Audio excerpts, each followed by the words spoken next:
Hey everyone, this is D Hunter, bringing another action figure review. Today, we're going to look at the Spinmaster Batman Ninja Strike Battle Clash Gorilla Grodd. This is a brand new Batman line in the 6-inch scale by Spinmaster. I got this guy at Amazon. He arrived today, so let's take a look at the packaging.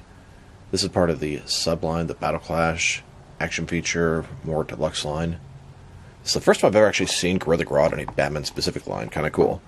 It has the open packaging, you can actually touch the figure. Battle Clash, try me, squeeze the legs, little action feature. Usually those figures are not very good. He looks pretty decent. It's like Gorilla Grodd in sort of samurai armor. He comes with some size in the background. Batman, Ninja Strike, Gorilla Grodd. On the back, you can see the sort of action feature. Looks like we have a total of 4 different figures in the Battle Clash action feature line. And there's a barcode, although it looks like something Amazon taped on top of the original barcode. So with no further ado, let's open them up and check them out. And of course, I did get 2 of these Gorilla Grodd figures. One to open and enjoy, one to keep unopened in my complete Batman-related unopened action figure collection. Alright, now that I got this figure out of the package, here he is with all the accessories laid out. He comes with 2 weapons, a sai, and then a bladed weapon with a sort of ball and chain attached to it. Before taking a look at all those, let's talk about and check out the figure. So this is Gorilla Grodd in a sort of Japanese samurai type armor. You don't get a lot of Gorilla Grodd figures in the Batman line. Hell, you don't get a lot of Gorilla Grodd figures altogether, so that makes him kind of appealing to me.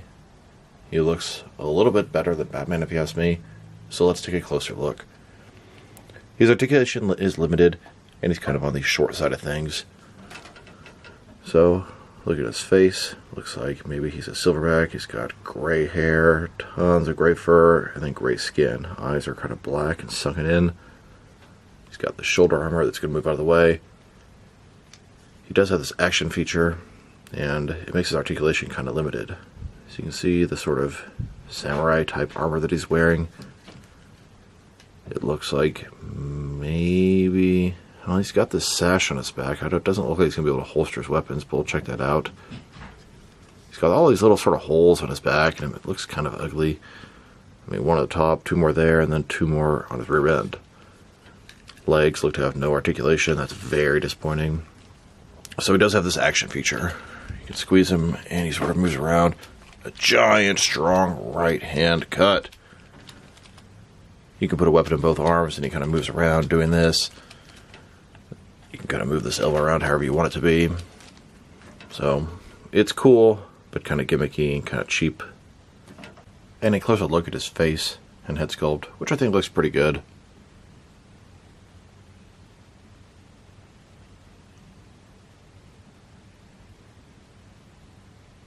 Now to check out his accessories. He's got 2 different weapons. One here is a little sai, kind of like Raphael for the Ninja Turtles. The handle has a nice little bit of sculpting. And then he has this bladed weapon here. It's got a little hole at the top. Blade. A little bit of sculpt on the grip of the handle. And then it has this sort of ball and chain thing hanging on the edge. Here's a look at Gorilla Grodd holding his sai. And then holding his sai and his bladed weapon at the same time. Of course, when you have both these, you want to kind of use the action feature. You can see him sort of stabbing with that sai right there. And the other one sort of going back and forth as well. Now, if you don't like the way this is, you can take the arm, sort of switch it up. And it's still not really doing a whole lot with the left arm. But the right arm is definitely stabbing up there, giving you a giant uppercut. Now that we've taken a pretty good look at both the figure and his accessories, let's check out his height.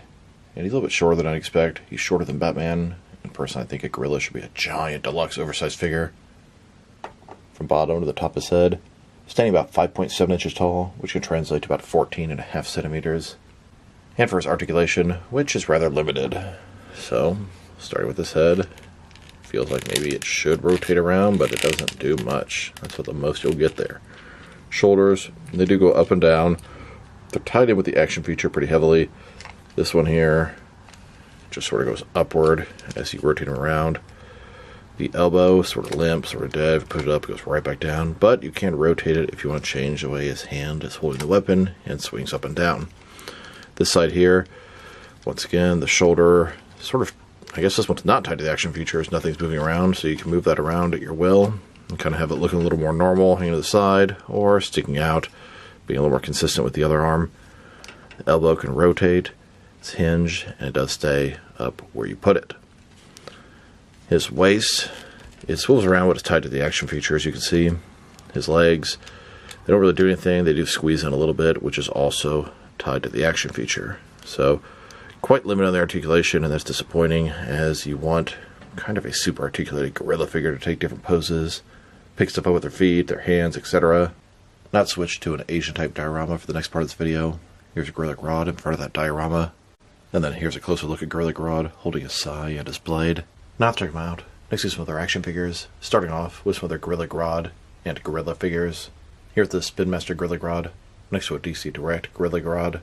And here, with the McFarlane DC Multiverse Injustice 2 Gorilla Grodd. They also made a Platinum Chase variant of Gorilla Grodd in silver armor. And I got 3 of those Platinum Chase variant Gorilla Grodds to use as Gorilla Soldiers in Gorilla Grodd's army. I used the gold one as Gorilla Grodd himself. And here, with McFarlane's Page Puncher Gorilla Grodd. Here he is, next to a Mr. G figure. This is a third-party Gorilla Grodd in Blackgate prison outfit. So here are all of the different Gorilla Grodd figures that I have in my collection by McFarlane, Spinmaster, DC Direct. Here he is, with the McFarlane DC Multiverse Titano. This is a large chimp. Then, with the McFarlane DC Multiverse King Kong. Next, with 4 different NECA King Kong figures. Now let's check them out. Next is some other Ninja Batman type figures. Here's the Battle Clash action feature Gorilla Grodd, next to the regular Ninja Strike Batman. The regular Ninja Strike figures, we also have Joker, Robin, and Nightwing coming in Wave 1. And then here's the Battle Strike action feature Gorilla Grodd, next to the Battle Strike Batman. These are the 2 figures I have in the action feature line so far. We're also expecting to get Robin and Joker. And here he is, next to the SH Figure Arts, Ninja Batman, and Ninja Joker. Now let's check them out, next to some of their 6-inch DC lines. Here he is, next to a couple of Mattel 6-inch Total Heroes Batman figures. Then, with a couple of Mattel 6-inch Power Attack and Batman Unlimited figures. And now, with a couple of Mattel 6-inch Batman vs Superman and Justice League figures. Next, with a couple of Mattel 6-inch Batman Missions Batman figures. And that, of course, will lead us to the Mattel 6-inch DC Universe Classics and Multiverse lines. And here, with a couple of 6-inch DC Direct Batman the Animated Series figures. Then, with a couple of DC Direct DC Icons 6-inch Batman figures. And finally, with a couple of McFarlane 6-inch Batman figures. These are retro figures for the Batman Classic TV series and the Super Friends TV show. Now let's check them out. Next is some action figures from different various companies, so we can see how he fits in both scale and style-wise, in case you want to know which lines you mix him with. Since he's a Spinmaster Ninja Strike figure, they're typically the 6-inch scale. I'm going to start off my comparisons with some of these smaller action figure lines I collect, and work my way larger. Here he is, with some Jazzwares Fortnite figures, and some SH Figure Arts action figures. And now, with some Hasbro Marvel Legends and Mafex figures, here's Gorilla Grodd, next to a double shot glass. And here he is, with some Mezco and Mattel DC figures. Then, with both some Jazzwares and Mattel wrestling figures. And now, with some NECA and DC Direct figures.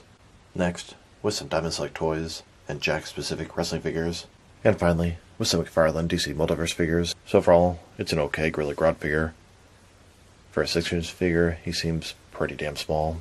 The articulation, I don't want to say horrible, but I almost want to say horrible. And I do like the weapons he comes with. He looks pretty cool in the Japanese samurai type armor, but I don't like the action feature. The fact that the articulation is so limited really hurts the figure. And the saddest part is, I have 3 figures in this line, and he's my favorite of the 3. If I were to rate this guy, I'd give him a 5 out of 10, and I wanted to give him higher, but just not worth it. I do realize I'm not exactly the target audience for these sort of figures, more for kids. So this is D Hunter. Thank you for watching this video. If you liked the video, press like below. If you have anything you want to say with the video, add to the comment section. If you want to see additional action figure reviews from me, press subscribe. I do appreciate when you do that. Once again, this is D Hunter. Thank you for watching, and I'll talk to you guys real soon.